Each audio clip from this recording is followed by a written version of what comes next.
জুলাই গণ অভ্যুত্থানে প্রাণ দেয়া শহীদদের প্রতি গভীর শোক ও শ্রদ্ধা জানিয়ে পালিত হচ্ছে জুলাই শহীদ দিবস।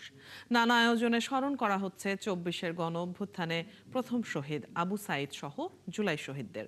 দিবসটি উপলক্ষে সকালে রংপুরে জুলাই স্মৃতিস্তম্ভে ফুল দিয়ে শ্রদ্ধা জানান মুক্তিযুদ্ধ বিষয়ক মন্ত্রী আহমেদ আজম খান। পরে তিনি সাংবাদিকদের বলেন, জুলাই সনদ বাস্তবায়ন ও গণতন্ত্রকে প্রাতিষ্ঠানিক রূপ দিতে সরকার ও বিরোধী দল ঐক্যবদ্ধভাবে কাজ করছে। এ সময় মন্ত্রী আরও বলেন, জুলাই সনদ অক্ষরে অক্ষরে বাস্তবায়ন করতে চায় সরকার। এ নিয়ে বিরোধী দলের বক্তব্য রাজনৈতিক বলেও মন্তব্য করেন তিনি। এ সময় উপস্থিত ছিলেন পানি সম্পদ প্রতিমন্ত্রী ফরহাদ হোসেন আজাদ, রংপুর উন্নয়ন কর্তৃপক্ষের চেয়ারম্যান শামসুজ্জামান শামু সহ অন্যরা।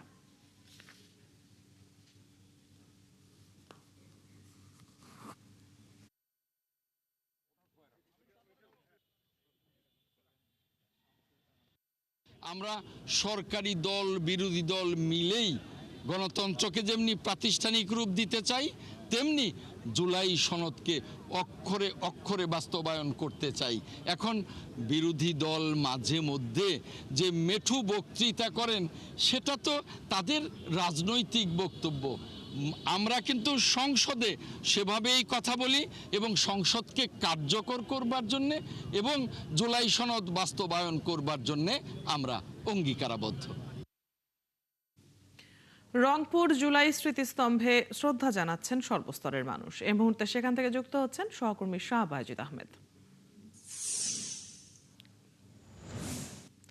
বায়েজিদ, বেলা বাড়ার সাথে স্মৃতিস্তম্ভে কেমন দেখছেন মানুষের উপস্থিতি, এবং আবু সাঈদ হত্যার রায় বাস্তবায়ন নিয়ে শিক্ষার্থীরা কি বলছেন?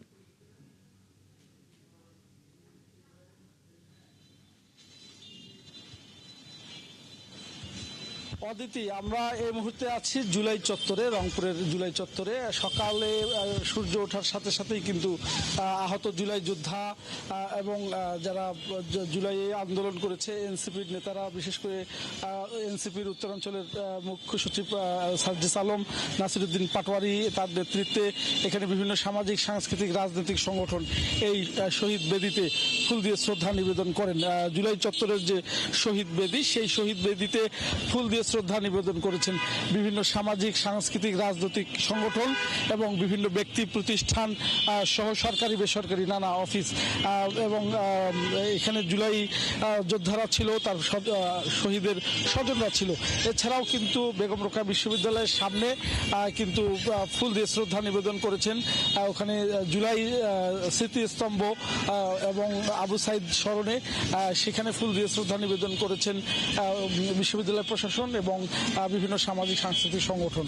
পাশাপাশি প্রথম যে শহীদ 16 জুলাই যে শহীদ হয়েছেন, যাকে কেন্দ্র করে এই শহীদ দিবস করা হয়েছে, জুলাই শহীদ দিবস, সেই আবু সাঈদ, তার গ্রামের বাড়ি, তার কবর জিয়ারত করেন সেখানে বিএনপি, জামাত সহ বিভিন্ন সংগঠনের নেতাকর্মীরা। সকালে বেগম রোকেয়া বিশ্ববিদ্যালয় প্রশাসনও সেখানে কবর জিয়ারত করেছেন। এছাড়াও ছাত্রদলের সভাপতি তিনি সেখানে শ্রদ্ধা নিবেদন করেছেন, জিয়ারত করেছেন। এছাড়াও রংপুর 6 আসনের সংসদ সদস্য নুরুল আমিন, তিনি সেখানে তিনি কবর জিয়ারত করেছেন। এবং এই যে কিছুক্ষণ আগে বেগম রোকেয়া বিশ্ববিদ্যালয়ে আমরা যে স্মরণ সভায় ছিলাম, সেখানে আবু সাঈদের পিতা মকবুল আহমেদ তিনি ছিলেন, মকবুল হোসেন তিনি ছিলেন। পাশাপাশি দুজন মন্ত্রী ছিলেন, রংপুর রেঞ্জের ডিআইজি, রংপুরের জেলা প্রশাসক এবং রংপুর উন্নয়ন কর্তৃপক্ষ, সিটি প্রশাসক, রংপুরের 3 আসনের সংসদ সদস্য বেলাল আহমেদ সহ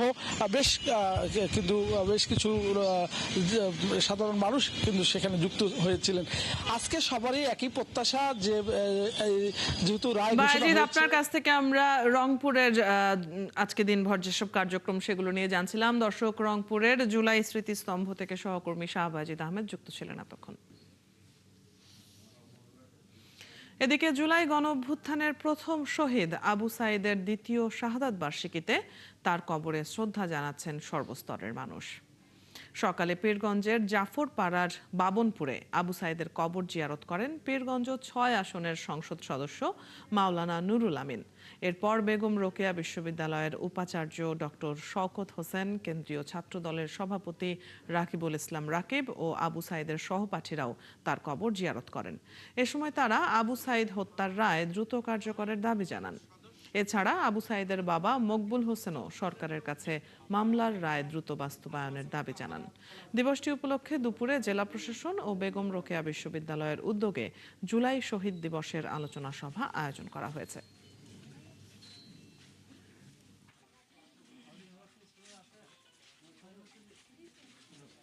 আজ পর্যন্ত শহীদ আবু সাইদের খুনিদের বিচারের রায় কার্যকরী করা হয়নি। অবিলম্বে তার বিচারের রায় কার্যকরী করা হোক, দেশবাসী এটা দেখতে চায়। দেশের বাহির থেকে তাদেরকে সমাজ থেকে দেশের মধ্যে নিয়ে আসার জন্য আমরা নিয়ে এসে তাদেরকে আইনের ভিত্তিতে সুযোগ দেওয়ার জন্য আমরা জোর দাবি জানাচ্ছি।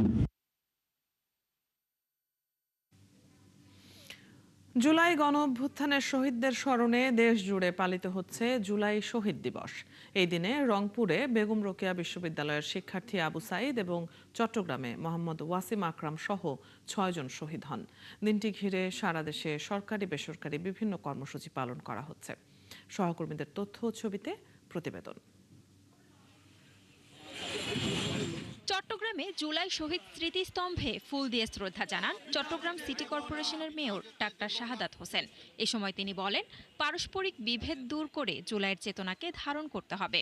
আমরা মনে করি আজকের এই প্রেক্ষাপটে আমরা সবাই মিলে তাদের পাশে থাকতে হবে এবং জুলাই অগাস্টের যারা বিপ্লবী, যারা আহত হয়েছেন, ওই আহত পরিবারকে আমাদেরকে অবশ্যই দেখভাল করতে হবে, পুনর্বাসন করতে হবে। সকালে কক্সবাজারের পেকুয়ার মেহেরনামা মোরাপাড়ায় চট্টগ্রামের প্রথম শহীদ মোহাম্মদ ওয়াসিম আকরামের কবর জিয়ারত করেন মুক্তিযুদ্ধ বিষয়ক প্রতিমন্ত্রী ইশরাক হোসেন। এ সময় ওয়াসিম হত্যাকাণ্ডের বিচার না হওয়ায় ক্ষোভ প্রকাশ করেন তিনি। বিগত ১৭ বছরের যে ফ্যাসিবাদ বিরোধী আন্দোলনের সময় যত গুম খুন হত্যাকাণ্ড সংঘটিত হয়েছে, অর্থাৎ আওয়ামী লীগের সময় বিগত ফ্যাসিবাদী খুনি হাসিনার সময় সকল হত্যাকাণ্ডের সাথে যারা জড়িত সকলের বিচার হোক, এটা আমি মনে প্রাণে চাই এবং আমি এটার জন্য কাজ করে যাব। বরিশাল নগরীর আমতলার মোড়ে জুলাই স্মৃতিস্তম্ভে শ্রদ্ধা জানায় বিভাগীয় প্রশাসন ও জেলা প্রশাসনের পাশাপাশি বিভিন্ন রাজনৈতিক দল। খুলনার শিববাড়ি মোড়ে শহীদ স্মৃতিস্তম্ভে ফুলের শ্রদ্ধা জানান বিভিন্ন শ্রেণী পেশার মানুষ। পরে জেলা শিল্পকলা একাডেমিতে অনুষ্ঠিত হয় আলোচনা সভা। যশোরেও প্রথমবারের মতো জুলাই শহীদ দিবস পালিত হয়েছে। শহরের বকুলতলার জুলাই স্মৃতিস্তম্ভে শ্রদ্ধা জানাতে আসেন বিভিন্ন শ্রেণী পেশার মানুষ। কুড়িগ্রামে জুলাই শহীদ স্মৃতিস্তম্ভে ফুল দিয়ে শ্রদ্ধা জানান বিভিন্ন সামাজিক, রাজনৈতিক, সাংস্কৃতিক সংগঠন ও শিক্ষা প্রতিষ্ঠান। টাঙ্গাইলে জুলাই শহীদদের স্মরণে স্মৃতিস্তম্ভে ফুল দেয়া হয়। পরে জেলা প্রশাসকের সম্মেলন কক্ষে এক আলোচনা সভা হয়। এতে প্রধান অতিথি ছিলেন প্রাণী সম্পদ প্রতিমন্ত্রী সুলতান সালাউদ্দিন টুকু। আগামীর বাংলাদেশ হবে গণতন্ত্রের বাংলাদেশ। আগামীর বাংলাদেশ সকলেই প্রত্যাশা করে একটি সুষ্ঠু এবং নিয়মতান্ত্রিকভাবে রাষ্ট্রটি পরিচালিত হবে। ঠাকুরগাঁও শহরের পুরাতন বাসস্ট্যান্ড গোল চত্বরে জুলাই স্মৃতিস্তম্ভে ফুল দিয়ে শহীদদের প্রতি শ্রদ্ধা জানানো হয়। কুমিল্লা টাউন হল মাঠে জুলাই স্মৃতিস্তম্ভে শহীদদের শ্রদ্ধা জানান জেলা প্রশাসন, রাজনৈতিক সামাজিক দল, শিক্ষার্থী সহ বিভিন্ন শ্রেণী পেশার মানুষ। শান্তা ইসলাম, ৭১। জুলাই শহীদ দিবসের আলোচনায় অংশ নিয়ে বিরোধী দলীয় নেতা ডাক্তার শফিকুর রহমান বলেছেন, জীবন গেলেও ২৪কে হারিয়ে যেতে দেবেন না তারা। ২৪ না হলে তিনি বিরোধী দলীয় নেতা হতে পারতেন না বলেও মন্তব্য করেন জামায়াত আমির। কিছু এমপি মন্ত্রী জুলাইকে হেয় করে কথা বলছেন, এমন অভিযোগ করেন ডাক্তার শফিকুর রহমান। জুলাই শহীদ পরিবার ও আহতদের দায়িত্ব রাষ্ট্র না নিলে ইতিহাস কাউকে ক্ষমা করবে না বলে হুঁশিয়ারি করেন তিনি। শহীদের রক্তে লেখা ২৪। হে রব্বুল আলামিন, তুমি এই শহীদদেরকে কবুল করার দেশটাকেও কবুল করো। ইয়া আল্লাহ, এটাকে সম্মানের, শান্তির, অগ্রগতির একটা দেশ বানিয়ে দাও। ন্যায় বিচারের একটা দেশ বানিয়ে দাও। আমাদের যুবকদের স্বপ্নের প্রত্যাশার দেশ বানায় দাও, যেন আমরা মরার সময় শান্তি নিয়ে মরতে পারি, যে আমাদের জেনারেশনের হাতে, পরবর্তী জেনারেশনের হাতে একটা বাসযোগ্য সম্মানের দেশ আমরা তুলে দিতে পারলাম। আমাদের জন্য দোয়া করবেন। আমরা ইনশাআল্লাহ জীবন থাকতে কোনো অন্যায়ের কাছে মাথা নত করব না। জুলাই নিয়ে কোনো ব্যবসা করতে দেয়া হবে না সতর্ক করে বাংলাদেশের বিপ্লবী ওয়ার্কার্স পার্টির সাধারণ সম্পাদক সাইফুল হক বলেছেন, মুক্তিযুদ্ধ নিয়ে যারা ব্যবসা করেছে তাদের দেশ থেকে বিতাড়িত করা হয়েছে। শহীদ জুলাই দিবস উপলক্ষে সকালে রাজধানীতে দলটির সমাবেশে তিনি বলেন, জুলাই শহীদদের তালিকা এখনো প্রকাশ করা হয়নি, যা লজ্জার। 87% মামলার বিচার শুরু হয়নি বলে ক্ষোভ জানান তিনি। জুলাইয়ের সকল হত্যাকাণ্ডের বিচার অতি দ্রুত করার আহ্বান জানান সাইফুল হক। বিপ্লবী ওয়ার্কার্স পার্টির এই নেতা বলেন, দেশের মানুষ আর হানাহানি দেখতে চায় না। নতুন করে দেশে যাতে আর কোনো জঙ্গি বা সাম্প্রদায়িকতার উত্থান না হয় সে বিষয়ে সরকারকে খেয়াল রাখার তাগিদ দেন সাইফুল হক। আমাদের মধ্যে নানা প্রশ্নে বিতর্ক থাকবে, নানা প্রশ্নে মত পার্থক্য থাকবে, নানা প্রশ্নে আমাদের মধ্যে তর্ক বিতর্ক থাকবে, কিন্তু আমাদের স্বাধীনতার সার্বভৌমত্ব, জাতীয় নিরাপত্তা, মুক্তিযুদ্ধ, আমার সামরিক ষড়যন্ত্র বিরোধী আন্দোলন, 24-এর গণজাগরণ, গণ অভ্যুত্থান, শহীদের আত্মত্যাগ, তাদের চেতনা নিয়ে আমাদের মধ্যে যাতে কোনো বিভক্তি তৈরি না হয়, চোখের মনির মতন করে মুক্তিযুদ্ধকে যেমন ধারণ করতে হবে, ষড়যন্ত্র বিরোধী আন্দোলন, জুলাই অভ্যুত্থানকে একইভাবে আমাদেরকে ধারণ করতে হবে। বিস্ময়কর এক প্রজন্ম, জেনারেশন জেড বা জেনজি। 2020-এর পর এশিয়া জুড়ে চলা জেনজি ঢেউ বাংলাদেশে এসে পতন ঘটায় স্বৈরাচারী শাসক শেখ হাসিনার। তবে ওই ঘটনার 2 বছর, জুলাই এখন কিভাবে ধরা দেয় তাদের চোখে? আর এ নিয়ে বিশ্লেষকরাই বা কি বলছেন, জানাচ্ছেন সহকর্মী শাহরিয়ার ইমতিয়াজ। ক্যামেরায় ছিলেন আহসান হাবিব টিটো।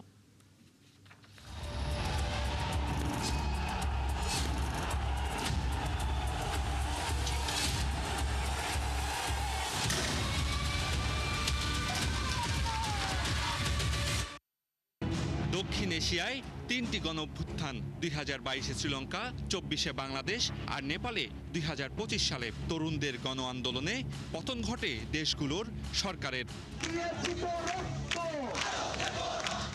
কেউ কেউ এসব আন্দোলনকে পুরনোকে ভেঙে নতুন পথে যাত্রার কথাও বলেন। তবে প্রশ্ন, এই তরুণ প্রজন্ম কারা? এদের পাশে শোভা পায় একটি নাম, জেনজি বা জেনারেশন জেড।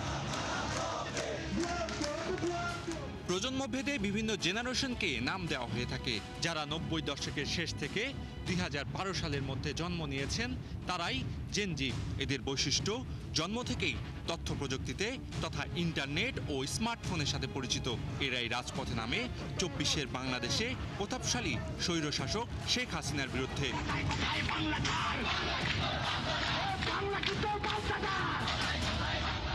তানজিনা তামিম হাফসা 2023 সালে ভর্তি হন ঢাকা বিশ্ববিদ্যালয়ে। তখন চোখে মুখে ছিল নতুন স্বপ্ন আর বড় কিছু করার আকাঙ্ক্ষা, কিন্তু রাষ্ট্রের কাঠামোগত নিপীড়ন তাকে ঠেলে দেয় জুলাই গণঅভ্যুত্থানে। জেনজির মধ্যে একটা পোষণ অবশ্যই ছিল, যারা কিনা মানে ওই ধরনের কাঠামোগত রাজনীতির মধ্যে থেকেও তারা ওই রাজনীতিটা পছন্দ করতো না। হাফসার মতোই ঢাকা বিশ্ববিদ্যালয়ে আরেক শিক্ষার্থী ইসরাত জাহান ইমু উচ্চশিক্ষার পাঠ শুরু করতে না করতেই তাকে চিনতে হয় রাজনীতির উত্তপ্ত রাজপথ। ছাত্রদের উপরে এই ধরনের রাষ্ট্রীয় যে দমনপীড়নের কথা আমরা এতদিন দেখেই আসছি, কিন্তু সেটা যখন সরাসরি নিজেদের উপর আঘাত হানে, সেই জায়গা থেকে পরবর্তীতে সেটা অভ্যুত্থানের দিকে রূপ নেয়। তবে আবু বকর সিদ্দিকীর গল্পটা ভিন্ন। পরিবারের অনিচ্ছা সত্ত্বেও 4 আগস্ট আন্দোলনে নামেন রাজধানীর কারওয়ান বাজারে। সেখানে একজন জুলাই শহীদের পড়ে থাকা মরদেহ তুলতে গিয়ে গুলিবিদ্ধ হন তিনি। এখান থেকে ঢুকে পিছন দিয়ে বের হয়ে গেছে আমার। হ্যাঁ, এটা ডক্টর বলছে যে এটা চাইনিজ রাইফেলের বুলেট ছিল। গণ অভ্যুত্থানের 2 বছর পেরিয়ে আবারও জুলাই মাস। যে বৈষম্যহীন বাংলাদেশ বিনির্মাণের স্বপ্ন নিয়ে রাজপথে এসেছিলেন হাফসা, ইমু কিংবা আবু বকর সিদ্দিকের মতো তরুণেরা, সেই আকাঙ্ক্ষার কতটুকুই বা পূরণ হলো? আমাদের দেশের লিডারশিপই গ্রো করতে পারিনি। আমি বলবো যে প্রমিনেন্ট যে আগের যে রাজনীতি দলগুলো তাদের একটু অসহযোগিতার কারণে। তারা যদি একটু সহযোগিতা করতো তাহলে আমরা আমাদের দেশে হাল ধরতে পারতাম। অবশ্যই অভ্যুত্থানের যে নেতৃত্ব কথিত সমন্বয়করা ছিল, তারা ক্যান্টনমেন্টে গিয়ে সরকার গঠন করেছে, বিদেশে বিভিন্ন শক্তির সাথে আতাত করে। জনগণের যে স্টেক ছিল জুলাইয়ে, জনগণের অংশটাকে পুরোপুরিভাবে বাতিল করে দিয়ে, খারিজ করে দিয়ে তারা বিভিন্ন অন্যান্য শক্তির কাছে আসলে এই ক্ষমতাটাকে তুলে দিয়েছে। অন্তর্বর্তীকালীন সরকারের একটা গুরুত্বপূর্ণ অংশ যারা কোনোভাবেই বিপ্লবকে তারা ধারণ করে নাই, বরং তারা এখানে বিভিন্ন রিকোয়ারমেন্টের ভিত্তিতে এসে তারা নিজেদের আখের গোছাইছে এবং আমাদেরকে একটা দীর্ঘমেয়াদী ক্ষতির মুখে ফেলে দিয়ে গেছে।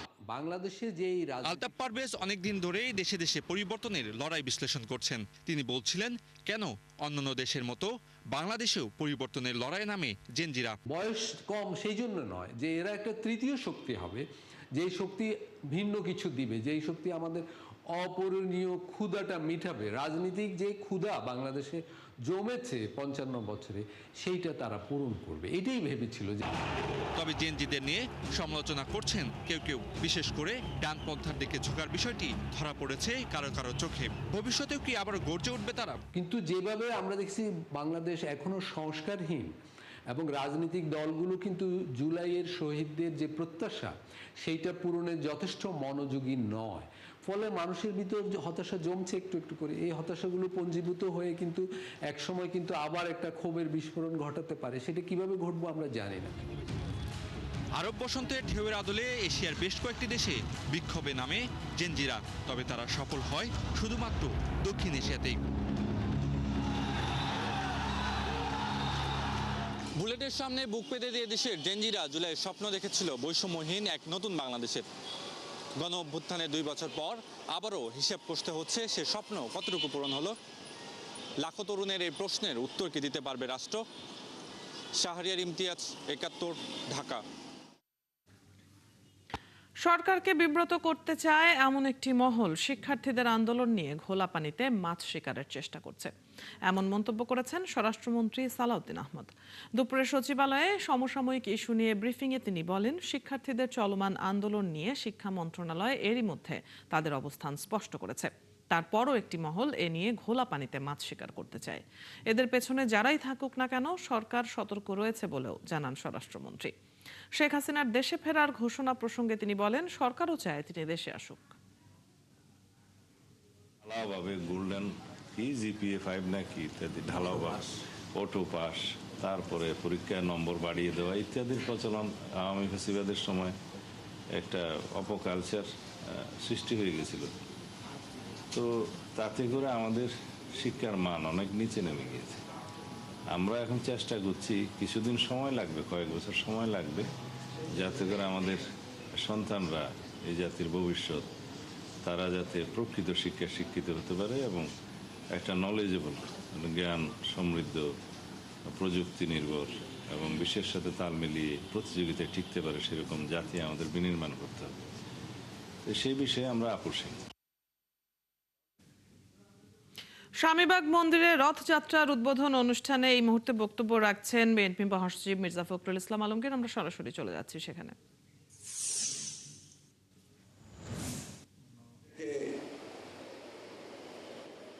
আমরা এর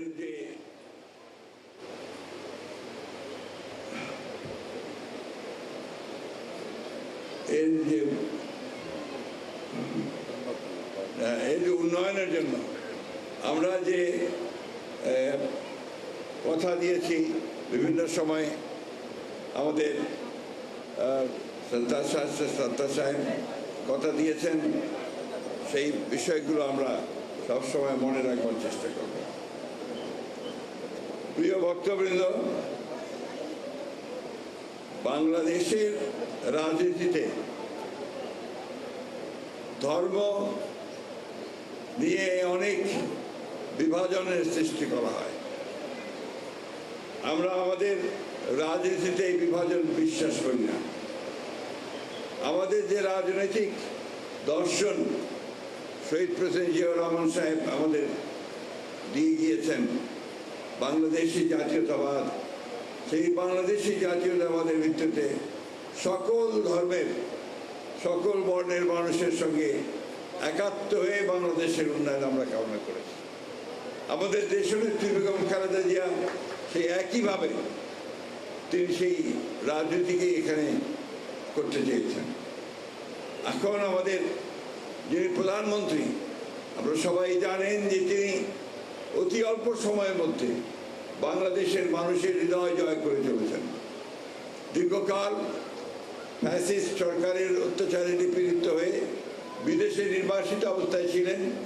তারপরে দেশে এসে আপনাদের সহযোগিতায় বাংলাদেশের মানুষের ভালোবাসা নিয়ে তিনি একটা সত্যিকার অর্থেই একটা অবাধ নিরপেক্ষ নির্বাচনের মধ্য দিয়ে সরকার গঠন করার পরে তিনি কাজ করে চলেছেন এবং তার কাজের প্রধান জায়গাটাই হচ্ছে সাধারণ মানুষের উন্নয়ন।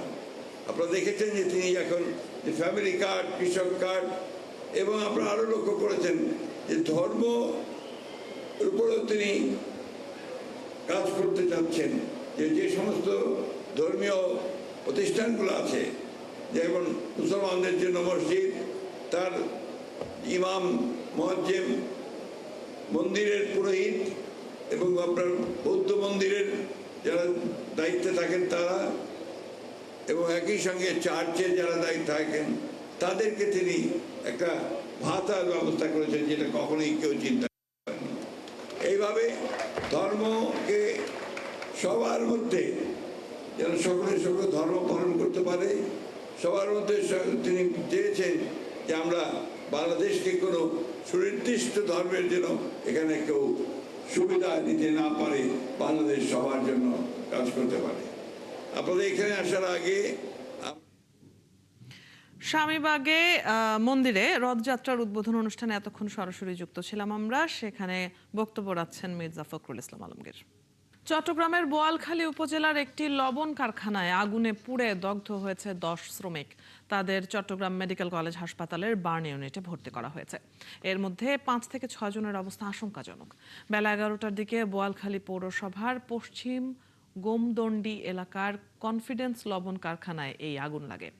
বোয়ালখালী থানার ভারপ্রাপ্ত কর্মকর্তা মোহাম্মদ মোজাফফর হোসেন বলেন, কারখানায় ঝালাইয়ের কাজ করছিলেন শ্রমিকরা। হঠাৎ বিদ্যুতের শর্ট সার্কিট থেকে আগুন লাগে। পাশে কাগজের স্তূপ থাকায় সেখানে আগুন ছড়িয়ে পড়ে। এতে কয়েকজন দগ্ধ হয়, পরে আগুন নেভানো হয়।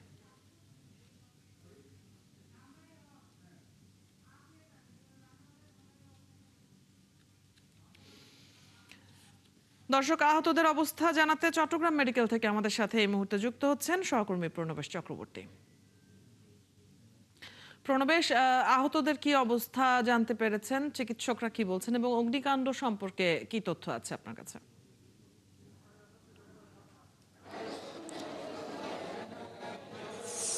অদিতি, চট্টগ্রামের বোয়ালখালীর পশ্চিম গোমদণ্ডি এলাকায় কনফিডেন্স লবণ কারখানায় যে অগ্নিকাণ্ডের ঘটনা ঘটেছে, সেই ঘটনায় মোট 10 জন আহত হয়েছে। 10 জনের মধ্যে 2 জন তাদেরকে বহির্বিভাগে চিকিৎসা দেওয়া হয়েছে, তারা শঙ্কামুক্ত। তবে 8 জন তাদের অবস্থা গুরুতর। চিকিৎসকরা যেটা বলেছেন যে তাদের 20 থেকে 95% পর্যন্ত পুড়ে গেছে এবং এদের বেশিরভাগের এই শ্বাসনালী পুড়ে গেছে, ফলে ওদের অবস্থা আশঙ্কাজনক। যদিও তাদের এখনো মনে হচ্ছে বাইরে কম পুড়ে গেছে, কিন্তু শ্বাসনালী পুড়ে গেলে এটি আসলে একটি গুরুতর দিক। তো এই কারণে তারা বলছেন যে চিকিৎসকরা বলছেন এদের অনেকের আইসিইউ সাপোর্ট প্রয়োজন হবে। এরই মধ্যে চট্টগ্রাম মেডিকেল কলেজ হাসপাতালে 4টি আইসিইউ খালি আছে এবং সেগুলো তাদের চিকিৎসার জন্য নিশ্চিত করা হয়েছে বলে বার্ন এবং প্লাস্টিক সার্জারি ইউনিটের যিনি প্রধান তিনি আমাদেরকে জানিয়েছেন। কিন্তু যেহেতু তাদের শ্বাসনালী পোড়া গেছে, ফলে তাদের নিবিড় পর্যবেক্ষণ এবং আইসিইউ সাপোর্ট এটি খুবই গুরুত্বপূর্ণ বলে তারা জানিয়েছেন। তারা সর্বোচ্চ চেষ্টা করে যাচ্ছেন তাদের সুচিকিৎসা দেওয়ার। যাদের কম পোড়া গেছে বলে মনে হচ্ছে তারাও কিন্তু ঝুঁকির মধ্যে আছেন, যেহেতু প্রত্যেকেরই শ্বাসনালী ক্ষতিগ্রস্ত হয়েছে। আর আমরা যারা প্রত্যক্ষদর্শী তাদের কাছ থেকে যেটা জানতে পেরেছি, এই কারখানায় পাইপ ফিটিং করা হচ্ছিল এবং ওয়েল্ডিং এর কাজ হচ্ছিল। সেই সময় 11:30-12টার দিকে কাজটা চলছিল, তখন একটা বিস্ফোরণ হয়, অগ্নিকাণ্ডের ঘটনা ঘটে, আশপাশের কাজগুলো ভেঙে যায় এবং এই ঘটনার মধ্য দিয়েই যারা আহত তারা তাদের পুরো শরীর পুড়ে যায়। তো এখানে যারা স্বজনরা আছেন সেই স্বজনরা দাবি করেছেন তাদের সুচিকিৎসা নিশ্চিত করা, তাদের সর্বোচ্চ সেবা এবং চিকিৎসা নিশ্চিত করার দাবি জানিয়েছেন এখানে যারা স্বজনরা আসছেন তারা। পাশাপাশি কারখানা কর্তৃপক্ষ যাতে তাদের চিকিৎসার ব্যবস্থা নেই সেই দাবিও স্বজনরা করেছেন। তো আমরা দেখতে পাচ্ছি চট্টগ্রামের যে বার্ন এবং প্লাস্টিক সার্জারি ইউনিটের সামনে তাদের স্বজনরা অপেক্ষা করছেন যদিও ভেতরে সবাইকে প্রবেশ করতে দেওয়া হয় না, এখানে রেস্ট্রিক্টেড এলাকা, আর সবাই প্রবেশ করলে তাদের মধ্যে সংক্রমণ ছড়ানোর যে ঝুঁকি থেকে যায়, এই কারণে এখানে সবাইকে প্রবেশ করতে দেওয়া হয় না। এবং হাসপাতালে সবাই যাতে প্রবেশ না করে সেই অনুরোধ জানিয়েছে এখানকার হাসপাতাল কর্তৃপক্ষ। তো এটি ছিল চট্টগ্রামের বোয়ালখালীতে যে অগ্নিকাণ্ডের ঘটনা ঘটছে তার সর্বশেষ। ধন্যবাদ প্রণবেশ, আপনার কাছ থেকে আমরা আহতদের খবর জেনে নিচ্ছিলাম। দর্শক, চট্টগ্রাম মেডিকেল কলেজ হাসপাতাল থেকে সহকর্মী প্রণবেশ চক্রবর্তী যুক্ত ছিলেন এতক্ষণ। পাবনার আতাইকুলায় লাশবাহী অ্যাম্বুলেন্সের সাথে যাত্রীবাহী বাসের সংঘর্ষে 2 জন মারা গেছে, আহত হয়েছে 4 জন। তাদের হাসপাতালে ভর্তি করা হয়েছে। পাবনার মাধবপুর থানার ভারপ্রাপ্ত কর্মকর্তা জানান, রাজশাহী মেডিকেল কলেজ হাসপাতাল থেকে এক নারীর মরদেহ নিয়ে পাবনার সাথিয়ায় যাচ্ছিল একটি অ্যাম্বুলেন্স।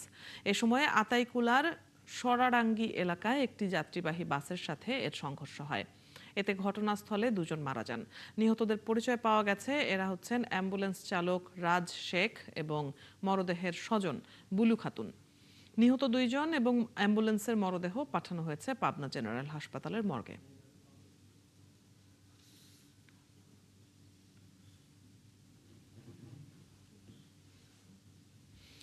আইন অনুযায়ী প্রমাণিত বা কার্যকর নয় এমন তালাকের অজুহাতে স্ত্রী ও নাবালক সন্তানের ভরণ পোষণ কিংবা দেনমোহরের ডিক্রির বাস্তবায়ন বন্ধ করা যাবে না বলে রায় দিয়েছে হাইকোর্ট। একই সাথে আদালত বলেছে, নাবালক সন্তানের ভরণ পোষণ মা বাবার তালাক সংক্রান্ত বিরোধের উপর নির্ভরশীল নয়, এটি শিশুর স্বাধীন ও স্বতন্ত্র আইনগত অধিকার। সম্প্রতি বিচারপতি আব্দুর রহমানের একক হাইকোর্ট বেঞ্চ এই রায় দেওয়ার পর আজ তা প্রকাশ হয়েছে। মামলার বিবরণে জানা যায়, 2011 সালে এক দম্পতির বিবাহ সম্পন্ন হওয়ার পর স্ত্রী ও তাদের নাবালক কন্যা সন্তানের পক্ষ থেকে দেনমোহর ও ভরণ পোষণের মামলা করা হয়। উচ্চ আদালত আরও জানায়, বিয়ে, তালাক, দেনমোহর ও ভরণ পোষণ সম্পর্কিত বিরোধ নিষ্পত্তির একচ্ছত্র এখতিয়ার পারিবারিক আদালতের। টানা কয়েকদিনের বৃষ্টিতে জলাবদ্ধ হয়ে আছে আশুলিয়ার শ্রীপুর এলাকা। সেখানকার বেশিরভাগ বসতঘর এখনো পানিতে ডুবে আছে। আসবাবপত্র সরিয়ে পাশের একটি নির্মাণাধীন হাসপাতাল ভবনে আশ্রয় নিয়েছে বহু পরিবার। সব মিলিয়ে মানবেতর জীবন কাটাচ্ছে পানিবন্দী পরিবারগুলো। জাহিদুল ইসলাম অনিকের তথ্য ও ছবিতে প্রতিবেদন। প্রায় 10,000 মানুষের বসবাস শ্রীপুর এলাকায়, যাদের বেশিরভাগ পোশাক শ্রমিক ও কম আয়ের মানুষ। টানা বৃষ্টিতে জলাবদ্ধতায় অনেকেই ঘর ছাড়তে বাধ্য হয়েছেন। এলাকার লোকজন জানান, শ্রীপুরের জলাবদ্ধতা নতুন নয়, তবে এবারের পরিস্থিতি ভয়াবহ হয়েছে। ঘরে পানি ঢুকে পড়ায় নিরাপদ আশ্রয়ের পাশাপাশি দেখা দিয়েছে খাবার ও বিশুদ্ধ পানির সংকট। সবচেয়ে বেশি দুর্ভোগে শিশু ও বয়স্করা। এই পানির জন্য আমাদের এই হাঁটা চলা কষ্ট হইতেছে, ব্যবসা বাণিজ্য কষ্ট হইতেছে। প্রতি বছরেই মনে করেন যে বছরে 4-5 বার করে মনে করেন আমরা এই কষ্টের ভোগগুলা করি। দোকানের ভিতরে এই সমান পানি। আমাদেরকে 1 ঘন্টা 1.5 ঘন্টা আগে বের হতে লাগে, অনেক সময় নৌকা পাই না, পানির মধ্যে ভিজে যাই ডিউটি করা লাগে। পানি নিরসন করার জন্য যেকোনো একটা ব্যবস্থা করুক। শুধু শ্রীপুর নয়, আশুলিয়া, জামগড়া ও ধামসোনা ইউনিয়নের বিভিন্ন এলাকার বেশিরভাগ মানুষের অভিযোগ, দুর্ভোগ পোহালেও প্রয়োজন অনুযায়ী ত্রাণ সহায়তা তারা পাননি। বাসার মধ্যে তোমার পানি, ঘরের ভিতরে সব নিয়ে আমরা এই জায়গায় ঘুমাইছি। ডুবে গেছে একবারে, ঘরের মধ্যে গলা পানি, ঘরে ঢুকতে পারি না, ঘরে পানি বা রান্দা যা খামো এই ক্ষমতাটা এখানে নাই। তুলো গেছে, সবকিছু ডুবে গেছে, গোসলখানা নাই কি, আমাদের টয়লেট নাই কি, কিচ্ছু নাই কি। সাভার উপজেলা প্রশাসন জানিয়েছে, ত্রাণ সামগ্রী বিতরণ শুরু হয়েছে। বৃষ্টি কমলে জলাবদ্ধতার কারণ চিহ্নিত করে সমাধানের প্রয়োজনীয় ব্যবস্থা নেওয়া হবে। উপজেলা প্রশাসনের পক্ষ থেকে যে যতটুকু ত্রাণ বা শুকনো খাদ্য সামগ্রী আমাদের নিকট ছিল, আমরা ইতিমধ্যে সকল ইউনিয়নে সেগুলো বিভাজন করে দিয়েছি। এছাড়াও আমরা নতুন করে আমাদের শুকনো খাবারের চাহিদা দিয়েছি, সেগুলো পাওয়া মাত্র আমরা পুরো সকল ইউনিয়নে আমরা আসলে বিভাজন করে দিই। দ্রুত পানি নিষ্কাশনের পাশাপাশি ভবিষ্যতে এমন দুর্ভোগ এড়াতে স্থায়ী সমাধানের দাবি জানিয়েছেন ভুক্তভোগীরা। শাকিলা শম্পা, ৭১। টানা বৃষ্টি, পাহাড় ধস ও সড়ক যোগাযোগে ঝুঁকির জন্য 1 সপ্তাহ পর রাঙামাটির সাজেক ভ্যালি সহ সব পর্যটন কেন্দ্র খুলে দিয়েছে জেলা প্রশাসন। জেলা প্রশাসক নাজমা আশরাফির স্বাক্ষরিত এক বিজ্ঞপ্তিতে জানানো হয়, আগে জারি করা নির্দেশনা সংশোধন করে সাজেক ভ্যালি সহ বাঘাইছড়ির সব পর্যটন কেন্দ্র ভ্রমণের জন্য পুনরায় খুলে দেওয়া হয়েছে। তবে চলতি মৌসুমে জেলার চলাচলের ক্ষেত্রে সতর্কতা অবলম্বন এবং জেলা প্রশাসনের জারি করা নির্দেশনা যথাযথভাবে মেনে চলার জন্য পর্যটকদের বিশেষভাবে অনুরোধ জানানো হয়েছে। চলছে সংবাদ সংযোগ। সরাসরি সংবাদ ও অনুষ্ঠান দেখতে চোখ রাখুন একাত্তরের ফেসবুক পেজে এবং সাবস্ক্রাইব করুন একাত্তরের ইউটিউব চ্যানেল। থাকুন একাত্তরের সাথেই।